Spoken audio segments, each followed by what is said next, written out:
Hi, everyone. I'm Stephen W. Long. This is The Writing Life. And my guest today is Tayler Brisbin, and this is kind of a reunion. A little bit. So I'm going to give you my recollection, and you tell me how wrong I am. Okay.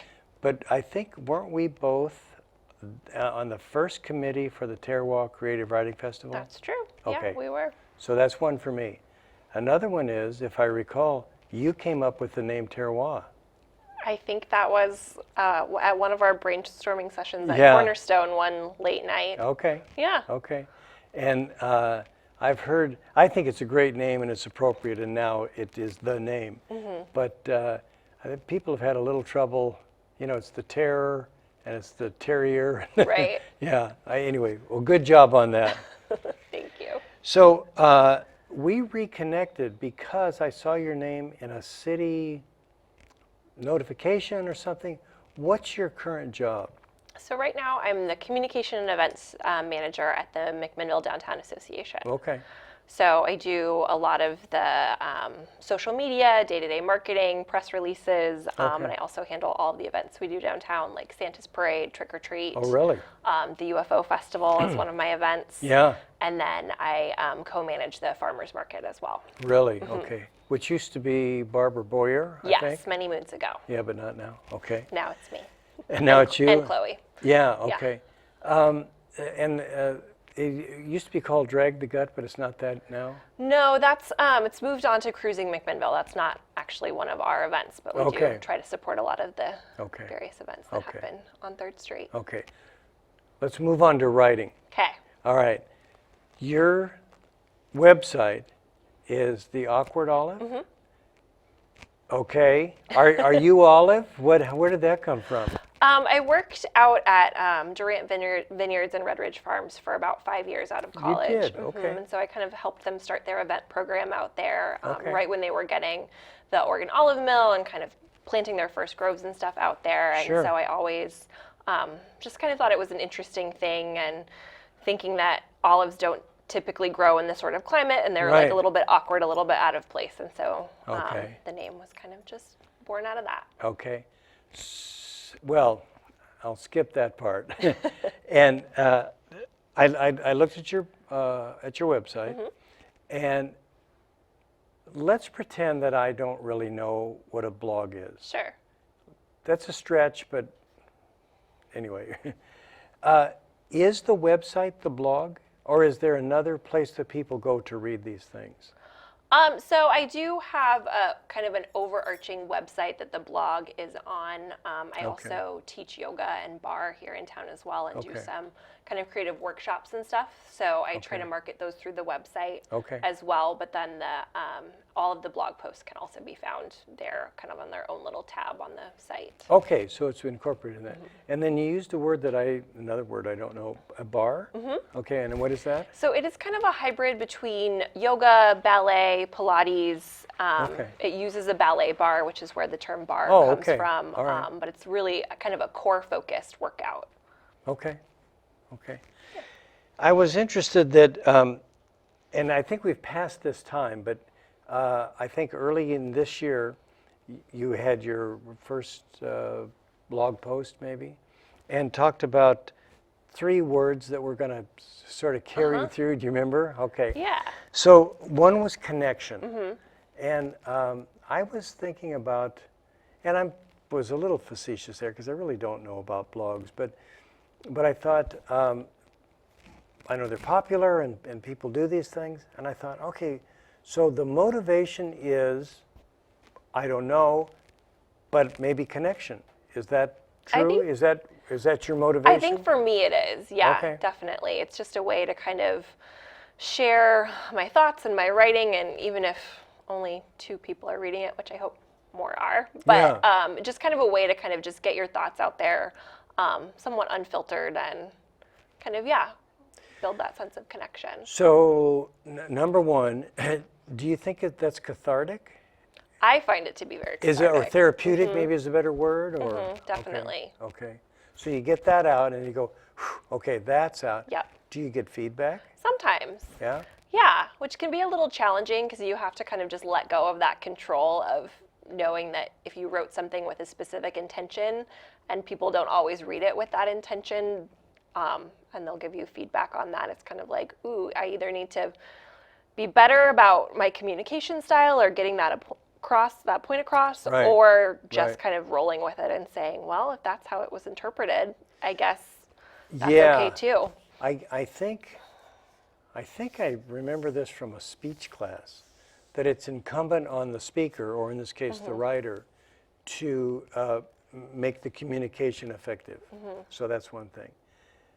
Take it out of that realm of information transference and into more the creative realm, and I think all bets are off because you do this thing, you create it, and I think honestly it could be writing. I have a friend in town here, several, but I'm thinking of one particular fella who's a fine artist who did a painting, and it was in a show, and when the show was over, a fella came and talked to him. He says, well, that was my favorite painting. They were all taken down at that point. And James said, oh, which one was that? And the guy said, well, the one about suicide. Well, he didn't think that he had a painting Right. about suicide.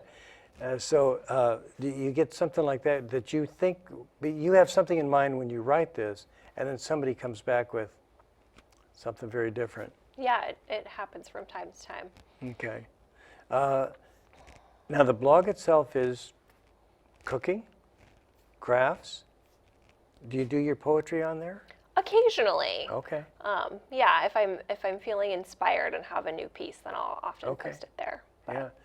Would you do that for specifically for feedback, to get critiques, or it's just like sharing? sometimes I also have a writing group that I attend, kind of with some feedback and some critique. So usually Okay. it'll be something that I'll have workshopped kind of after meeting with that group that then I kind of would want to push think. out and share. Yeah, because for me, when I write something, I think either, boy, this is really great, and then I come back later and I think, it's really not so great, or whatever, Yeah. you know. But you want to let it marinate a little bit, Absolutely. and get some feedback. So what's your group? What does it have a name, or? It doesn't actually have a name. It's a group of kind of mostly high school teachers, actually, Okay. kind of in the Okay. English and creative writing departments there. And we don't meet quite as frequently as I think any of us would like, especially heading in the back to school time. Everyone's kind of Right. settling in. Is Carrie Savage in that? Uh-huh. She is, all right. Yeah. And she's really the only one I know, but I've been trying to get her on the show, but Oh. she's reluctant. So is there a theme, or not, that's maybe the wrong word. Is it all writing? Is it fiction, nonfiction, Mm-hmm. poetry? Yeah, it's a little bit of everything. Occasionally we'll send the group out with a prompt and kind of say, like, either start with this and see what happens, or Yeah. and we usually will start with about 10 to 15 minutes of just like free writing to kind of get us in the mindset to be there, and then we'll either bring something that kind of went along with the theme that we were working on, or sometimes it's like, oh, I didn't have anything, but here's an old piece that I brought to share, and Okay. kind of rework some older stuff as well. Okay. So. On the show, I mean, the show is about writing, and I've talked so often about a critique group, or a group. I would guess it's called a critique group. Well, interestingly, one of the ladies in our group, in my group, her sister is in a group, and they're not about critiquing, they're about marketing. And so they talk about all the ways that you can, which is that assumes that the writing part is done, and it's adequate, or Yeah. it's up to, it's the best it can be. Now it's time to get it out in the market, which is a whole nother job, and it wouldn't be the fun part for me. But the critiquing is the thing that I like. How many are in your group? There's probably about 5 of us that meet. Okay. Yeah. And compatible and. Yeah. Yeah, I mean, it always fluctuates with people's schedules, but it's always good to be able to connect and share. But I mean, personality is. Yeah, Is. yeah. I think that's. I don't know if I'm instructing anybody, but a critique group, I think, is almost invaluable. I know that there are people who write and have always written sort of solo, but boy, to me, that's tough. Yeah. Okay. So connection was one of the words, and within that, you talked about going to Alt Summit, and that was in March? Yes. So that's done? Yes. You've already done that, okay. I've already done it. I have actually just applied to teach a workshop there this next year. Okay. And applications were in. Voting ended today, so we'll see if I get to go. But Okay. Hopefully going to go and teach a workshop on yoga and creativity and kind of mind-body connection and how movement will help you kind of process creativity within the physical body. Oh, that's interesting. Yeah, I don't know if that, I mean, that's certainly not a new concept, but I think maybe in the West here we're paying more attention to that connection, I hope. I looked up the summit itself a little bit. Can you talk about that? Kind of why is it there, and what do you do? And Yeah, so it's a 6-day conference that takes place in Palm Springs every year, and I'm jealous already. Right. And it's kind of a little bit of everything. It kind of started out with empowering women's voices, but it's a lot about marketing and social media. So there are a lot of bloggers and kind of Instagram influencers and that type that go. There's also a lot of other creative types. They had fashion shows there. They had a lot of artists come and do art installations. They had like people doing sketching of things on site, and then lots of photography workshops and Really? like workshops about website optimization and kind of a little bit of everything for just creative entrepreneurs. Okay, so is this like physically big? Yes. And it sounds like, so 6 days, oh, that sounds like a lot, but really when you're talking about all the things that you said, are there venues, or how does that Yes, work? so this last year it took place at 4 different resorts in Palm Springs, and there were Okay. workshops happening simultaneously at all 4 Okay. locations during pretty much all 6 days. So Does that, is it a disappointment at all because you can't be in 2 places at once? yes, that was Okay. definitely a challenge. Yeah. But you kind of just had to pick what you wanted to do, and thankfully they did offer workshops more than once. So if you didn't catch it the first okay. time, you could potentially Okay. catch it a few days later. So Yeah. that was really helpful. There was something that you were like was really excited about. I was thinking doing. about terroir, that we've had, not a criticism, but a comment that, gee, I wish I could have gone to this and this, but they were scheduled at the same time, and you just have to pick, and then that's it. Yeah. When I was looking at that website, and the images were going pretty quickly, people look like they're really having a great time, for one thing, but I think I saw Martha Stewart's picture. She was a keynote a couple of years ago. Okay. This last year, Joanna Gaines was the keynote when I was there. I'm trying to put this all together.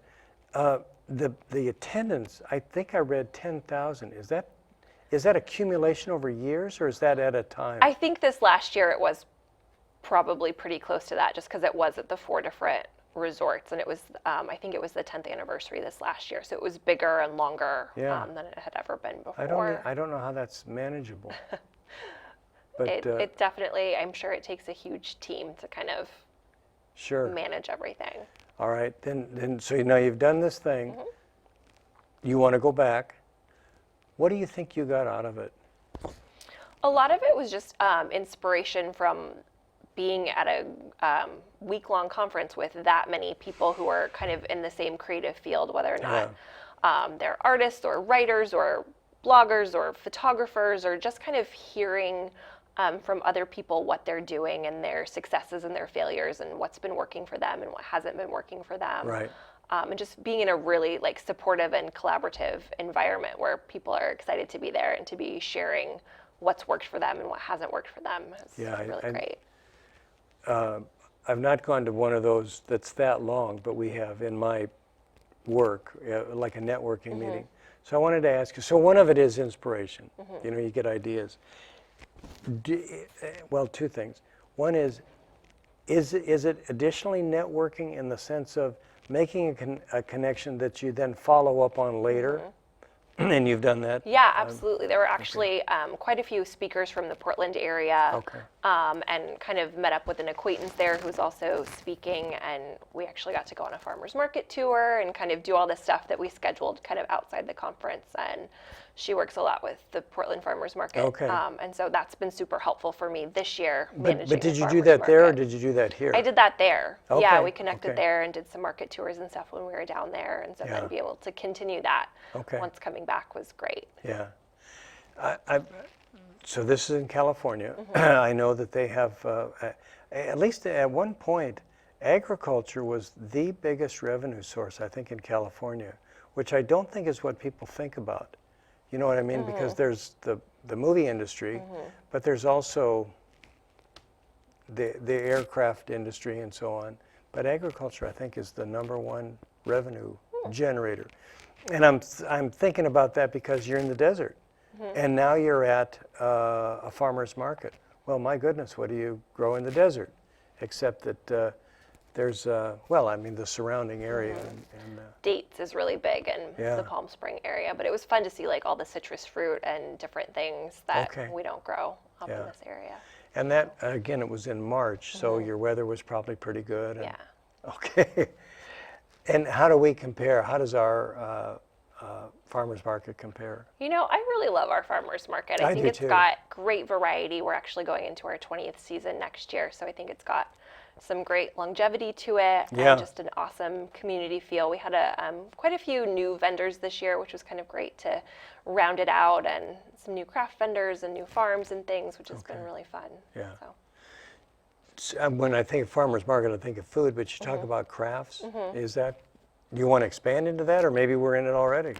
I mean, we definitely try to be more of a farmer-focused venue, but it's always great for people coming into town from out of McMinnville too, who might just be here for the weekend, who aren't necessarily going to be buying produce for their groceries that week. So it's great to have, you know, we have like a glass straw vendor, some soap vendors, some great like pottery artists and stuff. So having like a physical thing that can be a takeaway Right. from McMinnville is great Right. too. Okay.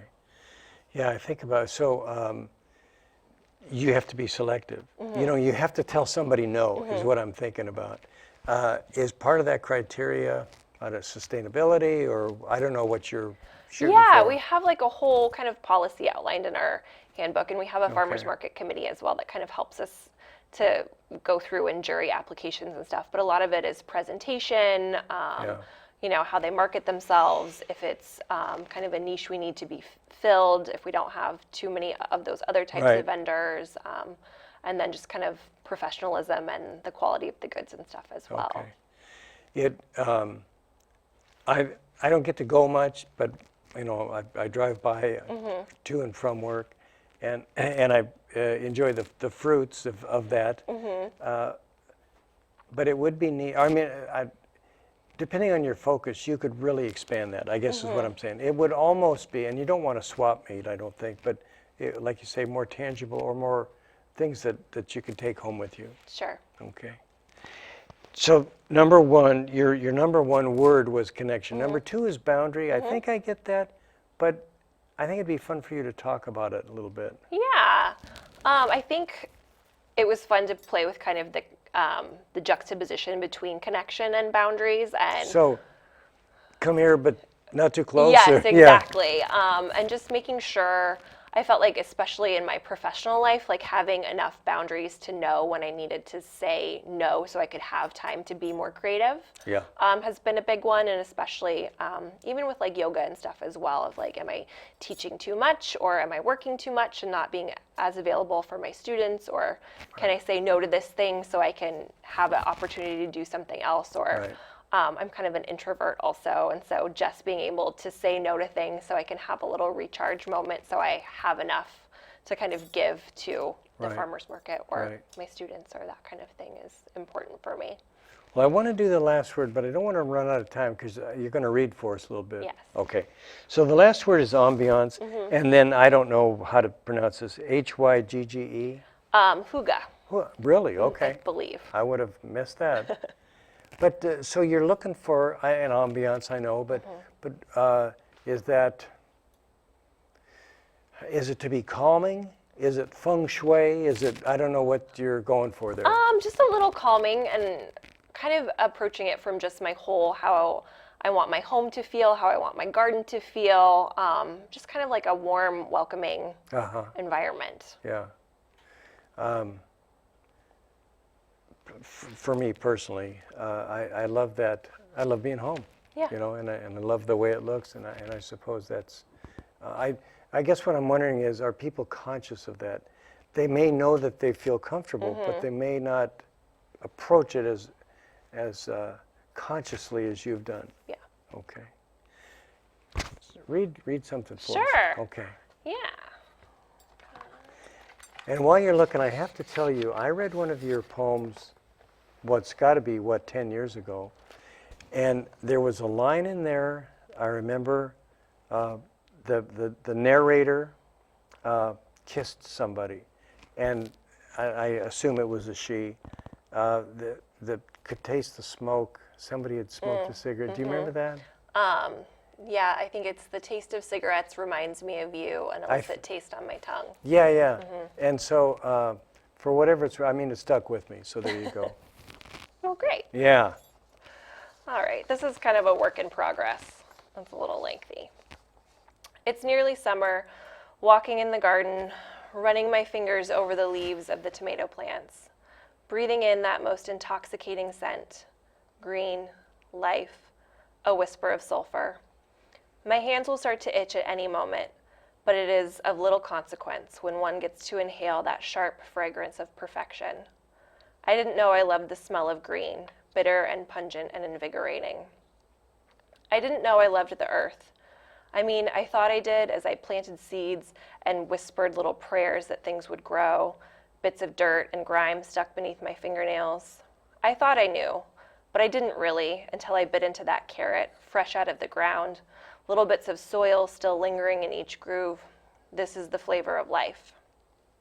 I didn't know I loved bees, flitting about the garden, ever focused on the task at hand. Sometimes I think if I close my eyes and listen, I'm able to hear the jazz song they are inevitably dancing to as they skip from blossom to blossom, oblivious to the cloak of pollen that is wrapping them up.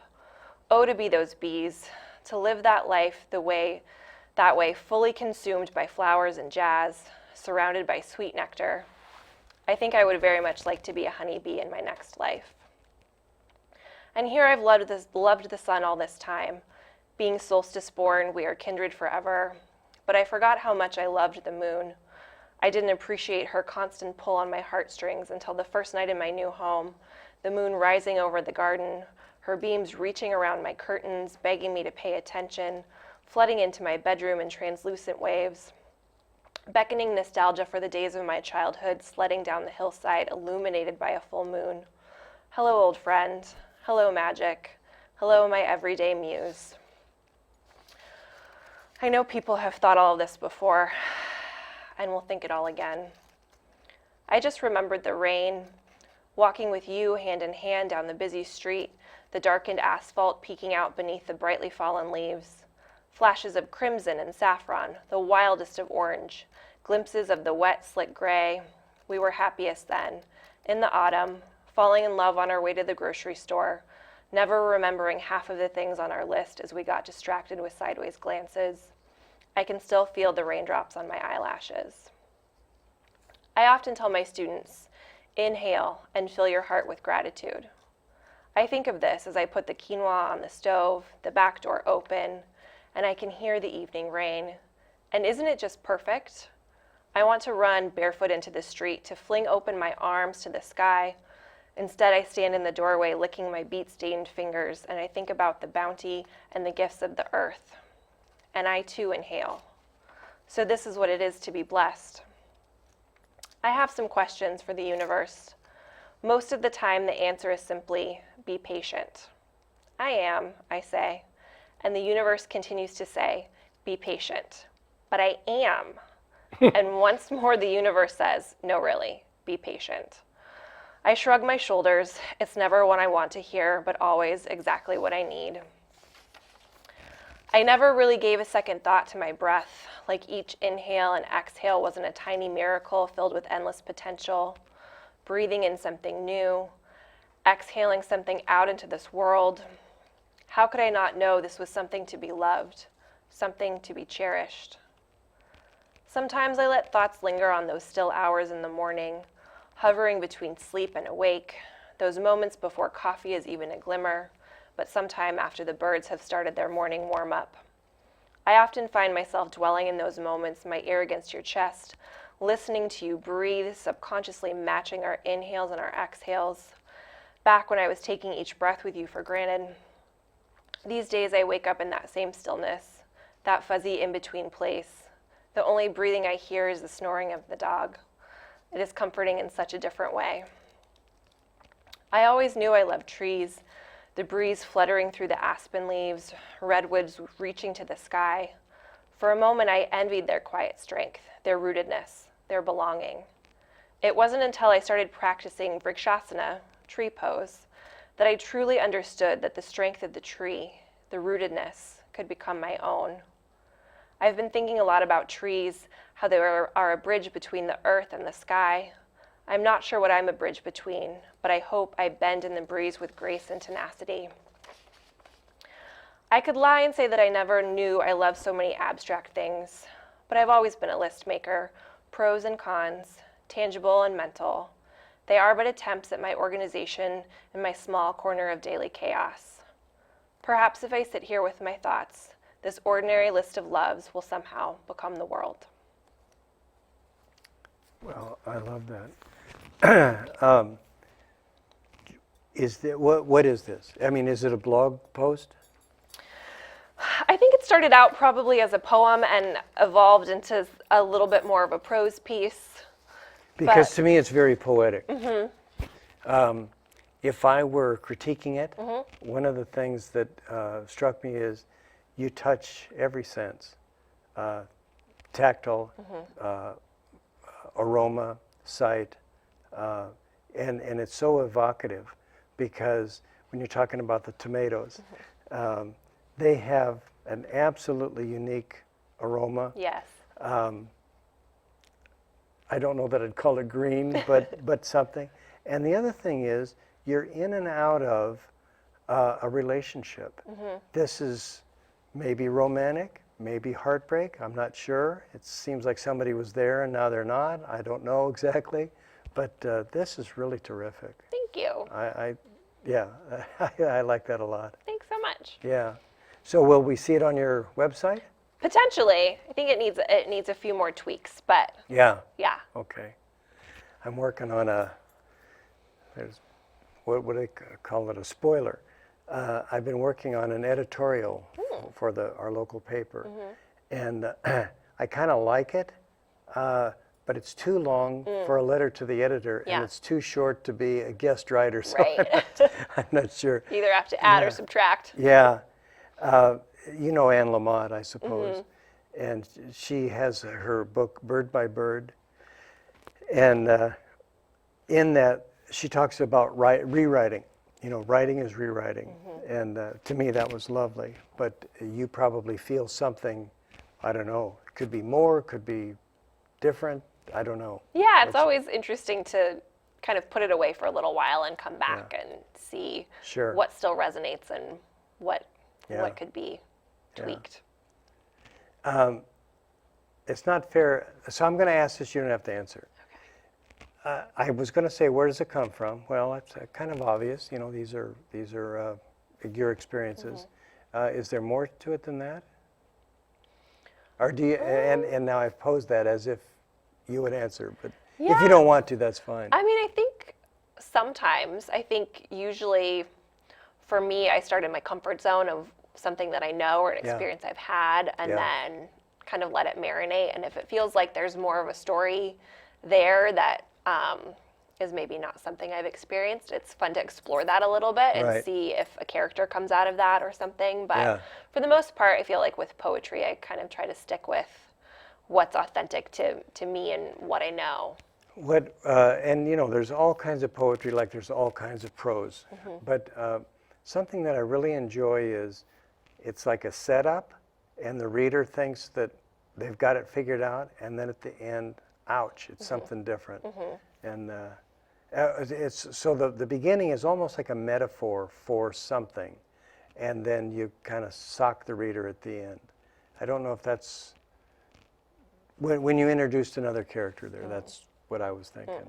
So, and you're writing all the time, or trying to. Well, yeah. And before we started recording, you said you write professionally. Yes, I do a lot of press releases and social media posts and that sort of thing for my job, and then try to write more when I can. But I've been exploring with incorporating a lot of that with yoga and doing some like creativity and creative writing in yoga. So I talked to someone the other day, and this is awful. I can't remember what they did, what they created, but I wonder if you feel the same. To be around creative people, to have created something, and then to be around that those kinds of people. And I think about the Alt Summit. Maybe that's part of that for you. I got to go to the Squaw Valley Writers Conference, so that was, that's that kind of milieu that, and it's just such a wonderful feeling. And I think maybe I don't play an instrument, but I think that would be sort of that same contribution. And so this is music, this is art, this is writing, but it's all creativity. right. And it just feels terrific. Yeah. So we're out of time. All right. I can't believe it. Went by fast. Good to see you again. Yes, you as well. Thanks so much for having me All right. on. So folks, that's it for The Writing Life. I'm Stephen W. Long. My website is stephenwlong.com. Taylor's is? Awkwardolive.com. Awkwardolive.com. And, let's just see you next time. Write to both of us, for heaven's sakes. Tell us that you're listening. And we'll see you next time. Thanks.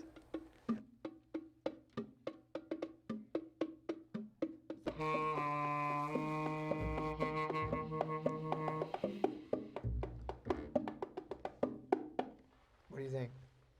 We done?